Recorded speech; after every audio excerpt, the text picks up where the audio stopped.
ಇದ್ದೀರಾ? ಕಾಡಿನಲ್ಲಿ ಯಾವ ಪ್ರಾಣಿಗಳು ವಾಸವಾಗಿರ್ತವೆ? ಹಾಗಾದ್ರೆ ಬುದ್ಧಿವಂತ ಪ್ರಾಣಿ ಯಾವುದು? ಕಾಡಿನ ರಾಜ ಯಾರು? ಕಾಡಿನ ರಾಜ ಸಿಂಹ. ಇವತ್ತಿನ ತರಗತಿಯಲ್ಲಿ ಒಂದು ಸಿಂಹ ಅನಾರೋಗ್ಯದಿಂದ ಕಳ್ಕೊಂಡಿರುತ್ತೆ. ಏನಾಗಿರುತ್ತೆ? ಅನಾರೋಗ್ಯದ ಸಿಂಹ. ಎರಡನೇ ಪದ್ಯ ಯಾವುದು? ಅನಾರೋಗ್ಯದ ಸಿಂಹ. ಈ ಸಿಂಹ ನೋಡಿ, ಇಲ್ಲಿ ತುಂಬಾ ಹುಷಾರಿಲ್ಲ, ಇದಕ್ಕೆ ಅನಾರೋಗ್ಯದಿಂದ ಕಳ್ಕೊಂಡಿರುತ್ತೆ. ಅಂತ ಸಂದರ್ಭದಲ್ಲಿ ಸಿಂಹಗೆ ಏನಾಗಿರುತ್ತೆ ಗೊತ್ತಾ? ಊಟವು ಸೇರದು. ಇದೇನಿದು? ಊಟ. ನೀರು ಸೇರದು. ಊಟವು ಸೇರದು, ನೀರು ಸೇರದು, ರಾಜನಿಗಾಯಿತು ಬಹಳ ವ್ಯಥೆ. ಆದ ಕಾರಣ ಕಾಡಿನಲ್ಲಿ ಎಲ್ಲಾ ಪ್ರಾಣಿಗಳನ್ನು ಕೆಲವರು ವೈದ್ಯರಿರ್ತಾರೆ. ಡಾಕ್ಟರ್ ಹೈನಾ ಬಂದ್ಬಿಟ್ಟು ರಾಜನನ್ನು ಪರೀಕ್ಷೆ ಮಾಡ್ತಾರೆ. ಇವ್ರು ಯಾರು? ಡಾಕ್ಟರ್ ಹೈನಾ ಸಿಂಹರಾಜನನ್ನು ನಾಡಿ ಹಿಡಿದು ಪರೀಕ್ಷೆ ಮಾಡ್ತಾಳೆ. ಆದ್ರೆ ಸಿಂಹ ಅವ್ರ ಮಾತು ಕೇಳ್ತಾ ಇರಲ್ಲ.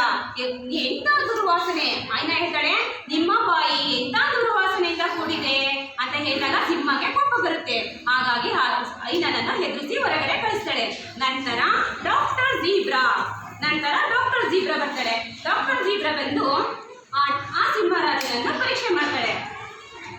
ನಿಮ್ಮ ಬಾಯಿ ಎಂತ ದುರ್ವಾಸನೆಯಿಂದ ಕೂಡಿದೆ ಅಂತ ಹೇಳಿದಾಗ ಡಾಕ್ಟರ್ ಜೀಬ್ರನನ್ನು ಸಮೇತ ಆ ಸಿಂಹರಾಜ ಹೆದರಿಸಿ ಕಳಿಸ್ತಾನೆ.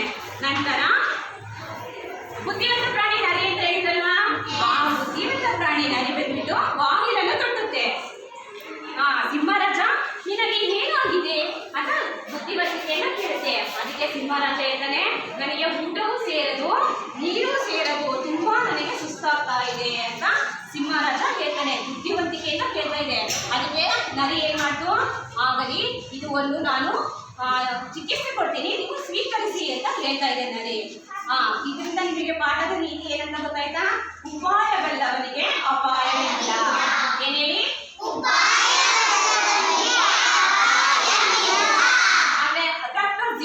ಡಾಕ್ಟರ್ ಹೈನಾ ಏನ್ ಹೇಳಿದ್ರು? ನಿಮ್ಮ ಬಾಯಿ ಎಂತ ದುರ್ವಾಸನೆ ಅಂತ ಹೇಳಿದ್ರಲ್ವಾ, ಆ ತರ ಹೇಳಿಲ್ಲ ನರಿ. ಬುದ್ಧಿವಂತಿಕೆಯ ಪ್ರಾಣಿ ಯಾವುದು? ನರಿ. ಅದು ಏನು ಚಿಕಿತ್ಸೆ ಕೊಟ್ಟು ಅದನ್ನ ಪ್ರಾಣವನ್ನು ರಕ್ಷಣೆ ಮಾಡಿತು. ಸಿಂಹರಾಜನು ಸ್ವಲ್ಪ ಹೊತ್ತು ವಿರಾಮ ತಗೊಂಡ್ಕೊಳ್ತೇನೆ. ಅರ್ಥ ಆಯ್ತಾ?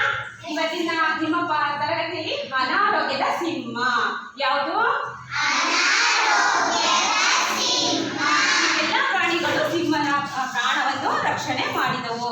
ಇವೆಲ್ಲ ಪ್ರಾಣಿಗಳು ಇವ್ರ್ಯಾರು? ಡಾಕ್ಟರ್ ಹೈನಾ, ಡಾಕ್ಟರ್ ಜೀಬ್ರಾ ಮತ್ತೆ ಡಾಕ್ಟರ್ ನರಿ. ಇವರೆಲ್ಲರೂ ಸೇರಿ ಸಿಂಹರಾಜನನ್ನು ಪರೀಕ್ಷಿಸಿದರು. ಅರ್ಥ ಆಯ್ತಾ?